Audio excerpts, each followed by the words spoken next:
One, yeah. Just one. Okay, so you have just as much experience teaching the suburbs as DPS. In so the burbs. Yeah, so obviously, you haven't seen everything. No. But, you've seen enough. Sixth graders. Yeah. Do you teach sixth graders at both districts? 7th, and 8th. No, I'm exclusively high school where I teach now. So, in high school, if I were a teacher, I think I would teach up to 3rd grade. And then only 12th grade. Yeah, seniors are good. I enjoy seniors. They have one foot out of the door already. Right. So freshmen surprisingly are pretty good too, because they're so naive and they're so scared. They should be able to look, guys. It's only 4 years. Yeah, it might seem like an eternity, but you're going to turn around and it'll be gone. So it's funny actually. High school didn't seem to go by quickly to me, but when I think back to 4 years now, I'm like, that's nothing. It's not. It's a fart. Yeah. That's how it's a 4 years is a long fart in the grand scheme of your life. It's true. I mean, and it's just getting kids. I always tell my kids, just try to remember, where you are, and try to remember what your purpose is. What just happened? Olin sneezed from the other room. Bless you, Olin. Bless you all. So the asbestos in this old building, I'm telling you. Albert Kahn. So as an adult, yes. Is summer vacation as phenomenal as it was as a kid? I got to tell you, it's really not. I've been substitute teaching, and it's just for the money. I have a hard time turning down the money, and then I'm going to be teaching at a charter school in Detroit, starting the next week, as a matter of fact. Do you do the thing? I don't know if this is actually an option. This may just be urban legend. Do you do the thing where you get paid only during the school year, or you get paid all year? All year. Yeah. Is it even an option? You can get paid. You can have a 10-month salary and just starve the last 2 months, right? But I mean, I just stretch it out over 12 months, so it's not that big of a That's deal. what I would do too. Yeah. And then I probably would pick up a summer gig or two. It's hard to turn down. I mean, every time I go in to sub, it's $150 a day, and I'm basically a substitute teacher in my own building at the first time in my own room. Right. So it's like, hey, I know where everything is. You know what, though? I remember when I was in 10th and 11th grade, that's when the kids were just awful, the substitutes. I mean, it was bedlam. It was Lord of the Flies. I write on the board, like, this is my room. This is where I teach. I'm a real teacher, so don't try any of your crap with me. Right. So, but yeah, I mean, it's fine. So yeah, and that's when I said to myself, even in 10th grade, when people were just trying to, and you've got those substitutes that they want to be the cool substitute. Yeah. So they let the kids do whatever. Right. Yeah. You just do whatever. Yeah.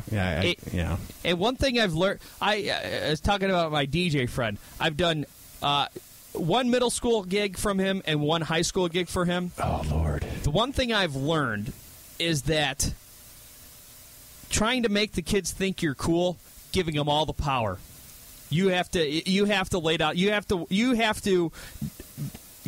to actually aim to be an asshole to them. Yeah, I try. I'm a pretty easygoing teacher, right. but they know who's in charge, because every now and then I'll have to flare up, and when I flare up, they get really like, "Oh my, I've never seen you mad." This is the first time this ever happened. It was like November, and one of my students said something dumb, and it was just like dumb, funny dumb. Yeah. And I smiled and I laughed, and this girl was like, "That is the first time I've seen you smile." I'm like, "Really?" Because I feel like I'm happy more often than not. I've noticed when I was in school, teachers had a couple of methods. Number one, the first week of school, they were super nice, and then they were a hard ass for the next 2 weeks, and they went back to being nice. Or you had the teacher that was a hard ass the first couple weeks, and then they kind of loosened up throughout the rest of the year. Yeah, I just I try to teach how I would like to be taught. How all of my teachers. Actually, I had one really good high school teacher, and that was it. Really? And he was just very much chill and very much like, guys, this is the work, you need to get it done, and he treated us like adults. So that's what I try to do. Yeah, it doesn't always work though. Did you ever sit backwards on the chair to show the kids you're one of them? No, but I tell you, no, I don't. Did you ever drop a casual swear to show you speak their language? Look, I never swear in front of my kids. At Oakland,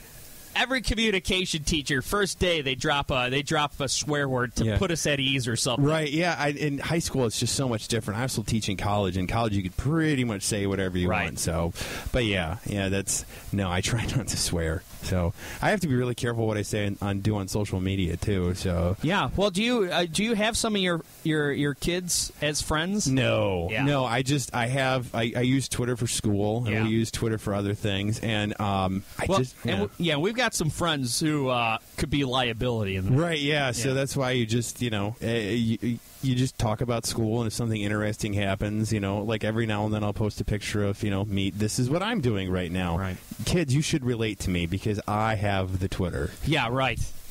Yeah, I'm check the syllabus on Instagram. Yeah. Yeah. I just did the gram. I'm not really sure about that one yet. Yeah. Well, I like Instagram because of all the selfies you have. Well, no, because you can post to Facebook and Twitter at the same time. Look at you. Now, one thing I think the line should be crossed would be teachers being on Snapchat. Yeah, they asked me, "Do you have a Snapchat?" I'm like, I don't even really know what that is, and I wouldn't want to have a Snapchat anyway. You know what that's like?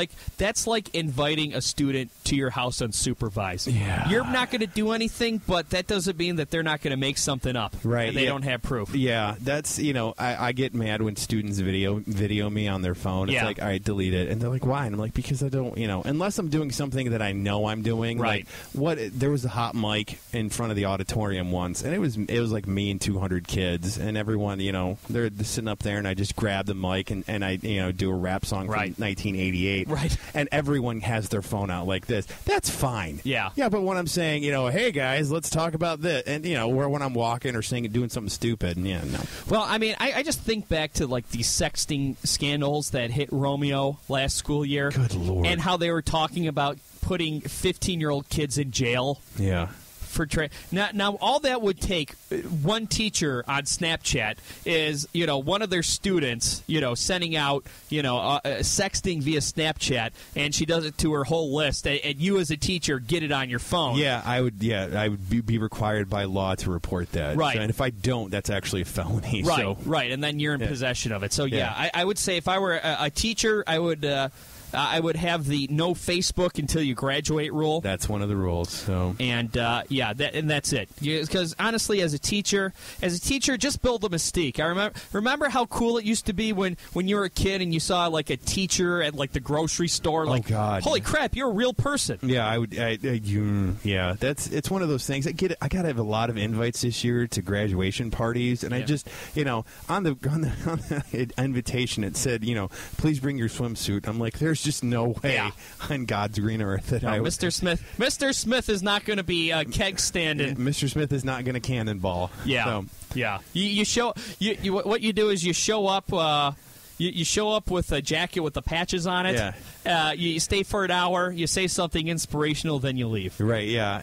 I would have a hard time doing that. I mean, it's just you already graduated. Yeah.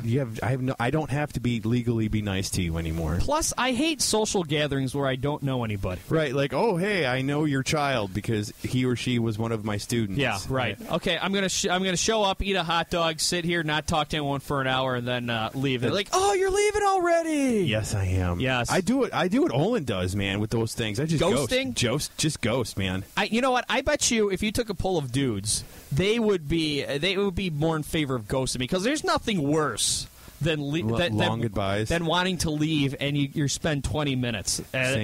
Olin ghosted out of your wedding, man. Yeah, it was amazing. Well, he told me he was going to. Got a ghost. But you know what? I've known Olin for a long time. Right. I knew he was going to ghost. Yeah. He had stuff to do here. That's cool. And it just meant a lot to me that he showed up with Planky. I should just ghost everything. You know what we should do in the middle of my shows now? Like with like 15 minutes left, I'm just going to leave. We're going to go to a break, and I'm going to ghost away. Ghost. But no, that's cool. But yeah, it's nothing worse than you leave a party and you go talk to someone who you haven't talked to, and then it's like, oh, we should hang out sometime. We're not going to hang out. Well, we could have hung out the last hour. Right, yeah. All right, we've got to go.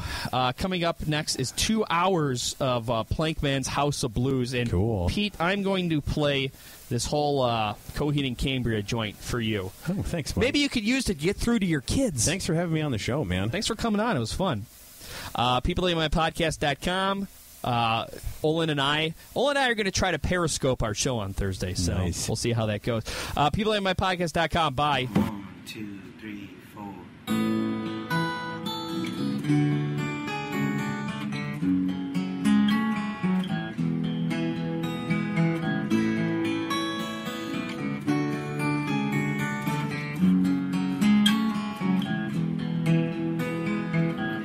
Absurd, you would think the end answer obvious, so obvious there would hardly be a need for the court to hear it.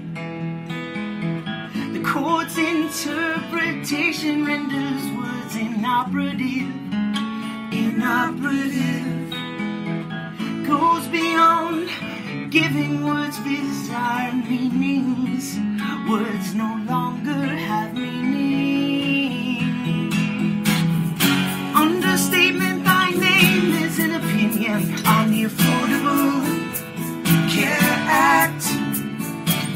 I call attention to this court's threat to American democracy. Impossible possibilities. Oh, the world does not expect logic in poetry.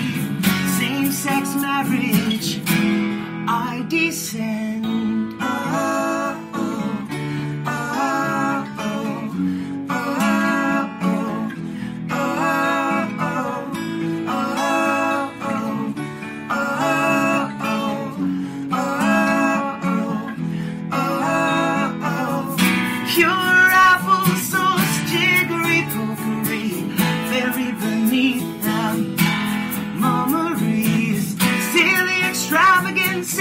Showy profundities as the nearest he be. The court's reasoning is largely self-defeating. Understatement, thy name is an opinion on the Affordable Care Act. I call attention to this court threat to American democracy. Impossible.